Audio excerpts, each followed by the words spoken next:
Que horas são? Nos dias de hoje, ai que dia aquele tempo nos governa, sempre fergulhados a mirar pelas horas que são, a ver se não chegamos atrasados, ou se já são horas, ou se passa de la hora. Achei todo, sabemos bem que a culpa não é das horas, mas da civilização que fomos construindo. Então, há que saber como se dizem as horas a mirandês. Se nos perguntam, que horas são? Ou então, que horas tens? Podemos responder, e meio-dia. Ou então, vão a ser as 4. Ou ainda, já passa das 3. Mas podemos dar uma hora ainda mais certa. São as 10 menos 7 minutos. Ou então, faltam 7 minutos para as 10. São as 4:15. São as 2:30. Mas se for meio-dia e meia hora, só o dizemos. Aquilo é meia.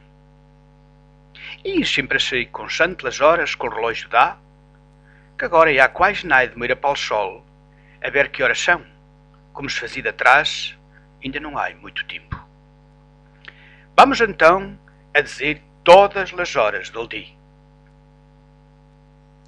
Meia-noite, la 1 da manhã, las 2 da manhã, las 3 da manhã, las 4 da manhã, las 5 da manhã, las 6 da manhã, las 7 da manhã, las 8 da manhã, las 9 da manhã, las 10 da manhã, las 11 da manhã, meio-dia, la 1 da tarde, las 2 da tarde, las 3 da tarde, las 4 da tarde, las 5 da tarde, las 6 da tarde, las 7 da tarde, las 8 da noite, las 9 da noite, las 10 da noite, las 11 da noite. Só temos que dizer que as horas são de la manhã, de la tarde ou de la noite, quando isso é preciso para entender bem em que parte do dia estamos. Afora isso, bom de dizer as horas. Assim todo, também sabemos que a noite empieza mais cedo no inverno do que no verano.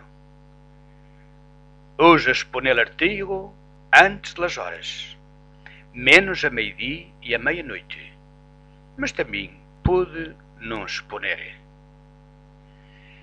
E como estou a gravar a essa hora, boas noites para todos e para todas.